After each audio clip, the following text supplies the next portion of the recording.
Here's the miracle. After 72 hours on my own in the West Bank, I would have died protecting any woman or child, or man for that matter, because of the love that they showed and the kindness for a stranger to be in her town and cold, while she had a coat in her cupboard. Homes taken by occupiers, just the daily neglect of their areas and the oppression, and they were like, salam, peace, how are you? Have some of our food. Sahte. Give me one good reason why you're fasting.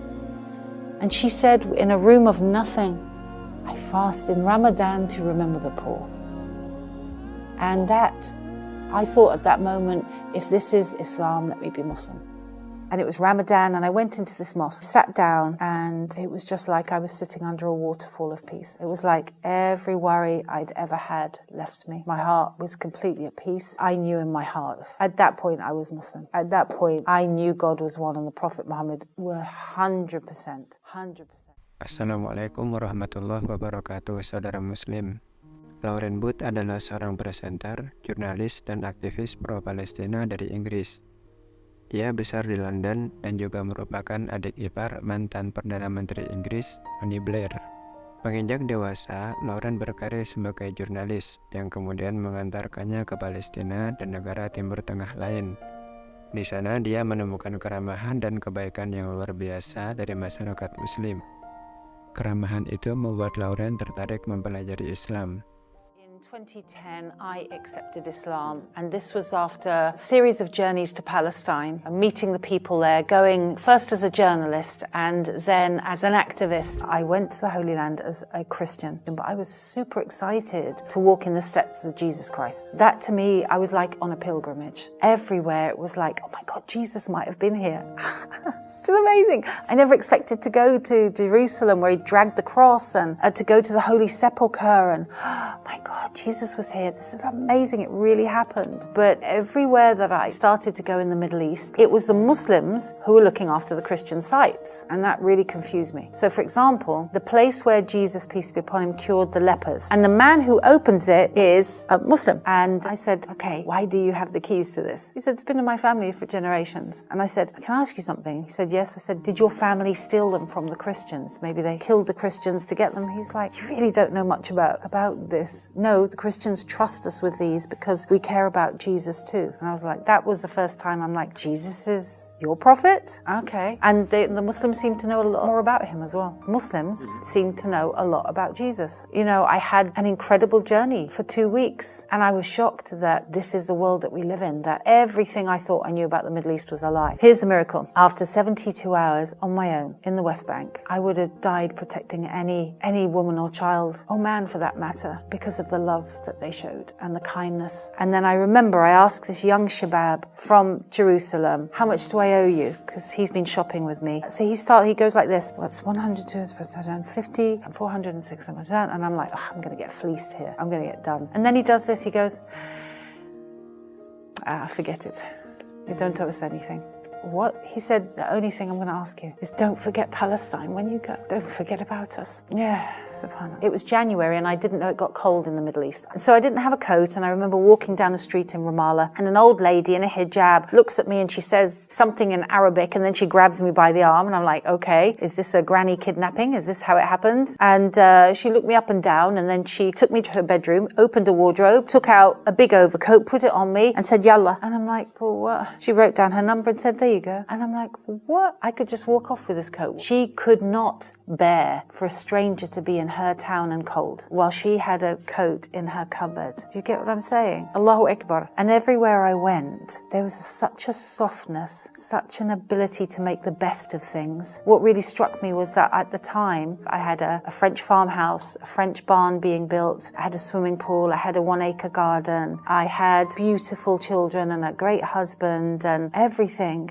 But if one thing went wrong, I would be internally disturbed. So like if the editor wasn't happy with the job, oh, the whole house was in uproar. Oh my God, I'm under stress, I'm under stress, I'm under stress. One tiny thing, everything needed to be perfect, or I was not in a calm place. And these people, children killed by the army, homes taken by occupiers, just the daily neglect of their areas and the oppression. And they were like, salam, peace, how are you? Have some of our food. Sahten. They had this calm. And I asked them, why are you so generous? Why are you okay with this? And they said, it's that book, it's the Quran. Allah will make things okay. I remember in 2008, as a non-Muslim, I was stranded in Gaza, under siege with those people who are still under siege to this day. A'udhu billah. And it was Ramadan, and I saw that the people were doing kind deeds for each other, even though they were poor. So I thought one day, let me do a kind deed and take some lamb to a family in Rafah refugee camp. So I took this food to a Muslim family in a refugee camp. The mother opened the door, Tafadal, salam alaikum, so full of light and nur, and she was living in a cell, nothing to eat, nothing to drink. And I said to her, why are you fasting? I said, I don't think your God loves you. I'm sorry to say it. I don't think he does. Why does he make you a Gazan, thirsty for 30 days, when on day 31, do you have water? She's like, no, we don't have water. I'm like, well, so what then? On day 30 days, you in Gaza, you're going without food. Day 31, is your fridge going to be full? She said, no, it will not be full. I said, well then, your God doesn't love you. You know, give me one good reason why you're fasting.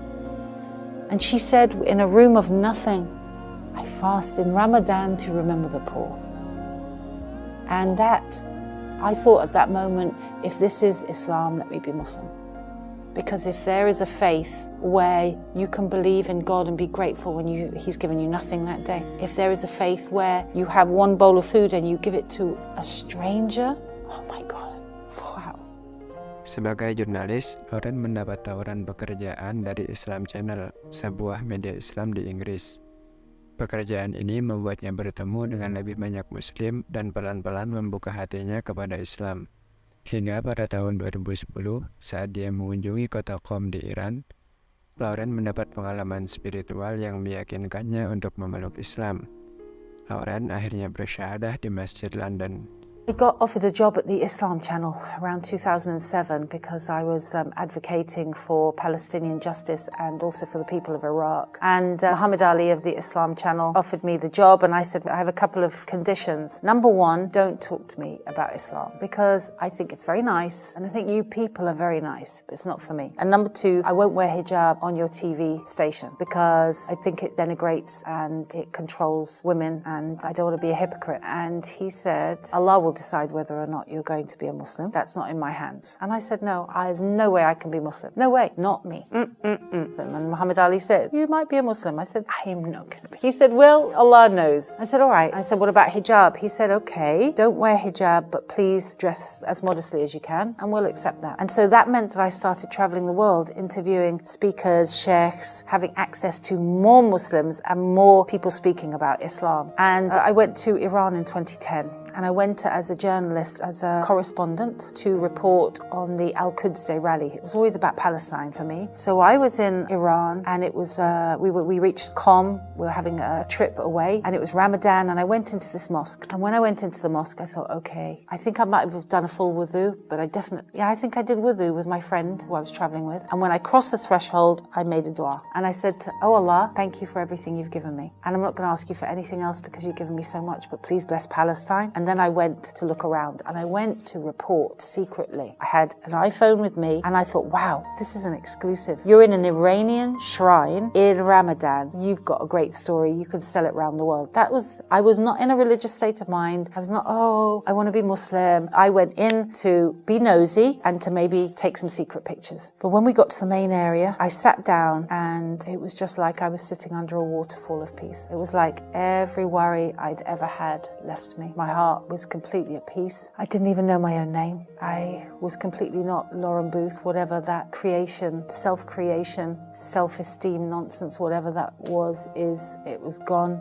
And it was the best feeling. And I didn't want to move. And so I slept the night in the mosque. In the morning, I made wudu and I prayed Fajr. I knew in my heart, at that point, I was Muslim. At that point, I knew God was one and the Prophet Muhammad were 100%. I didn't want to get on a plane back to London without taking my Shahada, but I couldn't find anyone because my flight was 6 o'clock in the morning. So I went into a mosque in London. You know what? Subhanallah. Whoa. When I said the Shahada, Ashhadu, boof.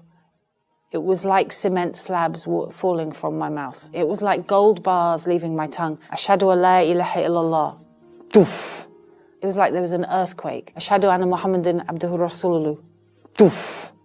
and I fell to the ground. Wow, it was monumental. I went home, and for the next 7 days, everything was changed. I wanted to pray. I wanted to cry to Allah. I put my head to the ground like I'd seen the Muslims do, and I said 2 things over and over again. I just said, thank you, and I said, sorry. I said, thank you for giving me this life, for giving me all the love that I've had, everything that I haven't recognized. You know, beautiful daughters, I've known love, I've had opportunity, had a good family, and I know you, and thank you. And then I said sorry, just a lot of sorry. And I cried a lot for about a week.